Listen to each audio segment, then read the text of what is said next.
பேரன்பு வணக்கம்.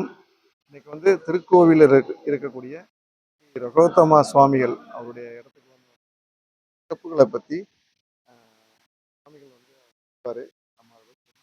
ஒரு அற்புதமான இந்த இடத்தை பற்றி கலியுகத்துல நிறைய பேரான வணங்கக்கூடிய ஒரு சுவாமிகள். இந்த மத்வா மடத்துல முக்கியமா உலகத்திலே நிறைய பேருக்கு தெரிஞ்ச சுவாமின்னா ராகவேந்திர சுவாமி சொல்லுவாங்க. அதே போல திருக்கோவிலூர் க்ஷேத்திரத்துல எல்லாரும் நிறைய பேர் ரொம்ப ஃபேமஸ் இந்த இடத்துல. ரகோத்தம சுவாமி மடம்னு கேட்டா சொல்லுவாங்க. அதே போலவே கலியுக காமதேனும் கல்பவருஷம்னு சொல்லிட்டு வரவங்களுக்கெல்லாம் வரத்தை கொடுக்குறாரு. இவர் எப்படின்னா, முன்னாடி மாத்வா பிலாசபில நிறைய மடங்கள் இருக்கு. அதுல ஒன் ஆஃப் தி மடம் உத்ராதி மடம். ஏன் இத்தனை மடங்கள் கேட்டா, இந்தியா முழுக்க பிலாசபி ஸ்ப்ரெட் ஆகணும். ஸோ ஒரே ஒரு லீனியேஜ் மட்டும் பரம்பரை இருந்தா கம்மியான இடத்துல ஸ்ப்ரெட் ஆகும்னு சொல்லிட்டு மத்வாச்சாரியார் நிறைய ஸ்தாபனம் பண்ணியிருக்காரு. அதுல உத்ராதி மடத்துல வந்த சன்னியாசி தான் ரகோத்தம தீர்த்தர். இவருடைய குரு ரகுவரிய தீர்த்தர். இன்னைக்கு அவருடைய ஆராதனை. ஸோ அந்த ரகுவரிய தீர்த்தருக்கு ஃபர்ஸ்ட் சிஷ்யர்கள் யாரை எடுக்கலாம் அப்படின்னு சொல்லிட்டு ஒரு இது வருது. ஆக்சுவலி அவருக்கு சூச்சனை கிடைக்கல. பட் அதுக்கப்புறம் மத்வாச்சாரியர்கிட்ட பிரார்த்தனை பண்ண உடனே மத்வாச்சாரியரே சூச்சனை கொடுக்குறாரு. இந்த மாதிரி ஒரு தம்பதிகள் சேவை பண்ணி உங்ககிட்ட வருவாங்க, அவங்களுக்கு பிறக்க போற குழந்தை தான் உங்ககிட்ட சன்னியாசம் வாங்கிட்டு இந்த பீடத்தை அலங்கரிக்கும் அப்படின்னு சொன்னாங்க. ஸோ அவங்க சேவை பண்ணி இங்க வந்த உடனே ரகுவரிய தீர்த்தர் சொல்றாரு, உங்களுக்கு ஒரு குழந்தை பிறக்கும், கவலைப்படாதீங்க, அந்த குழந்தைய மடத்துக்கு கொடுத்துடணும். பூமி ஸ்பர்ஷமே இல்லாம பிறந்தவர் ரகுத்தம தீர்த்தர். அந்த தங்க தாம்பாளத்தை கொடுத்து அனுப்புறாங்க. அவர் பிறந்த உடனே மடத்துக்கு அனுப்பிடுறாங்க. ஸோ ராமருக்கு அபிஷேகம் பண்ண பாலை கொடுத்து வளர்த்த ஒரு குழந்தை தான் ரகுத்தம தீர்த்தர். சின்ன வயசுலேயே அபாரமான ஞானம் இருக்கு இவருக்கு. ஸோ பெரிய பெரிய கிரந்தங்கள்லாம் முக்கோத்கதமா தெரியும். யாரும் புக்கை பார்த்து படிக்கணும்னு இல்லை, முக்கோத்கதமா தெரிஞ்சிருந்தவர்.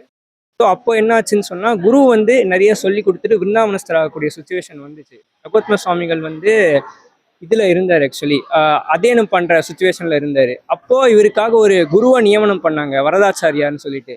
அவரை சொல்லி கொடுத்துட்டு இருந்தார். மகா மேதாவி வித்வான் தான். ஆனால் ஒரு டைமில் என்னாச்சு, சுவாமிகள் சின்ன வயசுலேயே சன்னியாசம் ஏற்றுண்டாரு. ஸோ அதனால் ஒரு சின்ன இது அவருக்கு ஒரு சின்ன கர்வம் வந்துச்சு. சின்ன வயசுல தானே சுவாமிகள் இருக்காரு, அதனால அவர் வரல. சுவாமிகள் பூஜை முடிச்சுட்டு வரதுக்கு டைம் ஆயிடுச்சு. பட் இவர் பாடத்தை ஸ்டார்ட் பண்ணிட்டாரு. அந்த மாதிரி நடக்க நடக்க என்னாச்சு, கொஞ்ச நாள் கழிச்சு ஒரு துவாதசி பாரணை நடக்கணும் ஒருத்தர் வீட்டில். துவாதசி பாரணப்போ சுவாமிகள் வரத்துக்கு முன்னாடியே அவங்க ஸ்டார்ட் பண்ணிட்டாங்க பாரணை.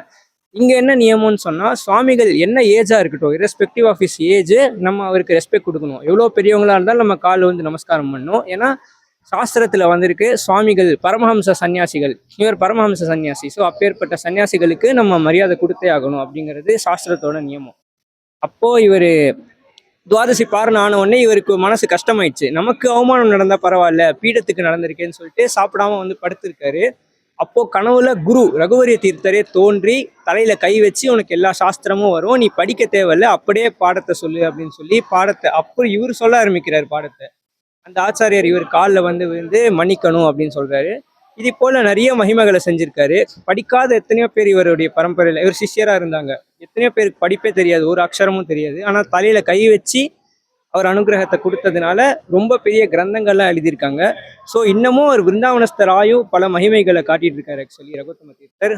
ஸோ இங்கே வரவங்கலாம் பைத்தியம் பிடிச்சிருக்கு, பேய் பிடிச்சிருக்கு, என்ன ப்ராப்ளமா இருந்தாலும் சேவை பண்றதுனால நிறைய சூச்சனை காட்டுறாரு. ஒரே ஒரு சின்ன இன்சிடென்ட் சொல்றேன். இங்க பக்கத்துல ஒரு பிரிட்ஜ் இருக்கு திருக்கோயிலூர்ல. அந்த பிரிட்ஜ் பிரிட்டிஷர்ஸ் காலத்துல கட்டப்பட்ட ஒரு பிரிட்ஜ்.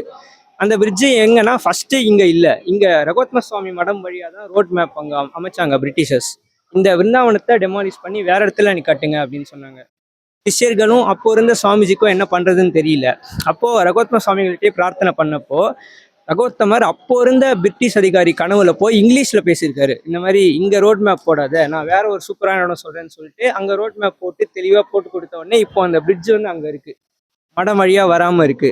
ஸோ இத்தனை மகிமைகள் பண்ணியிருக்காரு. அப்புறம் அந்த பிரிட்டிஷ் அதிகாரி குழந்தை இல்லை, ரகோத்தமர் பிளெஸ் பண்ணதுனால ஒரு குழந்தையும் அவருக்கு ஏற்பட்டிருக்கு. இந்த மாதிரி பல கஷ்டங்கள் தீருது.